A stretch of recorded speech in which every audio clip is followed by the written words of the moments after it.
नरेंद्र मोदी की सरकार ने पूरे देश में सीए को लागू कर दिया है। यानी बाहर से आए हुए लोगों को नागरिकता दी जाएगी। देखिए, आज तक की एक रिपोर्ट है, आज तक लिखता है सीए के तहत मुस्लिम समुदाय को छोड़कर 3 मुस्लिम बहुल पड़ोसी मुल्कों से आने वाले बाकी धर्मों के लोगों को नागरिकता देने का प्रावधान है। केंद्र सरकार ने सीए संबंधित एक वेब पोर्टल तैयार किया है।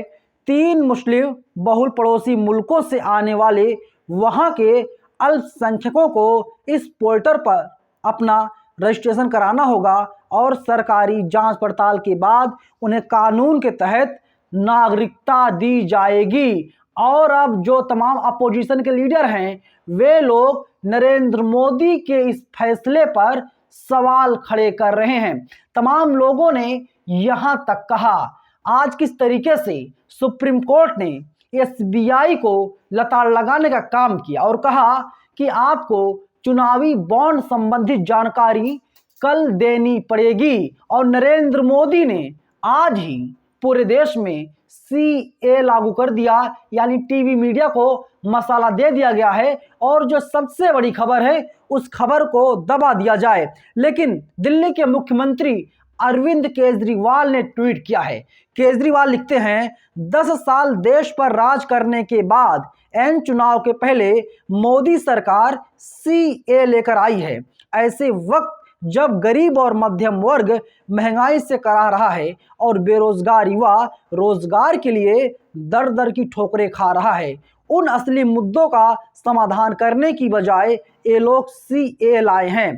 कह रहे हैं कि 3 पड़ोसी देशों के अल्पसंख्यकों को भारत में नागरिकता दी जाएगी। यानी ये पड़ोसी देशों के लोगों को भारत में मिलाकर बसाना चाहते हैं। क्यों? अपना वोट बैंक बनाने के लिए। जब हमारे युवाओं के पास रोजगार नहीं है तो पड़ोसी देशों से आने वाले लोगों को रोजगार कौन देगा? उनके लिए घर कौन बनाएगा? क्या बीजेपी उनको रोजगार देगी? क्या बीजेपी उनके लिए घर बनाएगी? पिछले 10 सालों में 11 लाख से ज़्यादा व्यापारी और उद्योगपति इनकी नीतियों और अत्याचारों से तंग आकर के देश छोड़कर चले गए। उन्हें वापस लाने की बजाय ये पड़ोसी देश के गरीबों को लाकर भारत में बसाना चाहते हैं। क्यों? सिर्फ अपना वोट बैंक बनाने के लिए। ये लोग आ जाएंगे भारत में और ये लोग भारतीय जनता पार्टी के पक्ष में मतदान करेंगे।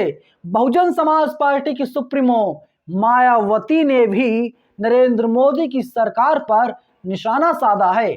मायावती ने लिखा, केंद्र सरकार द्वारा नागरिकता संशोधन कानून को अब ठीक चुनाव से पहले लागू करने के बजाय इसको लेकर लोगों में जो संदेह, असमंजस व आशंकाएं हैं, उन्हें पूरी तरह से दूर करने के बाद ही इसे लागू किया जाना ही बेहतर होता। वहीं स्वामी प्रसाद मौर्य का ट्वीट है, ये लिखते हैं, सीए कानून लागू करना केंद्र सरकार का जन विरोधी फैसला है, जो आदिवासी, दलित, पिछड़ा, गरीब, अल्पसंख्यक विरोधी भी है।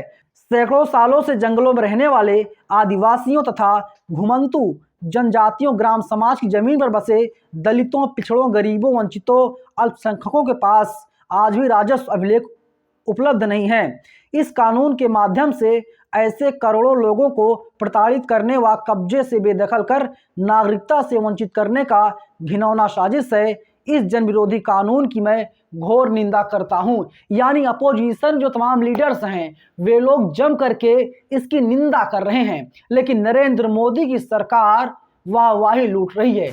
टीवी वाले खुल के कह रहे हैं कि नरेंद्र मोदी ने चुनाव से पहले मास्टर स्ट्रोक चला है, नरेंद्र मोदी को जीतने से अब कोई रोक नहीं पाएगा। लेकिन अपोजिशन के नेता लगातार सवाल कर रहे हैं नरेंद्र मोदी की सरकार से। मायावती ने भी नरेंद्र मोदी पर अटैक किया है। दिल्ली के मुख्यमंत्री केजरीवाल ने भी प्रधानमंत्री मोदी पर निशाना साधा है। स्वामी प्रसाद मौर्य समेत जो तमाम अपोजिशन के लीडर्स हैं, ये लोग लगातार नरेंद्र मोदी की सरकार पर हमला करने का काम कर रहे हैं और इस कानून को गैर जरूरी कानून फिलहाल बताया जा रहा है। और इसलिए क्योंकि कल सुप्रीम कोर्ट में किस तरीके से पूरा मामला आएगा चुनावी बॉन्ड वाला, और सुप्रीम कोर्ट ने आज ही कहा कि आपको जानकारी देनी होगी और आपको 12 मार्च 2024 तक हर हाल में जानकारी उपलब्ध करा देनी है भारतीय जनता पार्टी को और तमाम राजनीतिक पार्टियों को किन किन लोगों ने कितना चंदा दिया।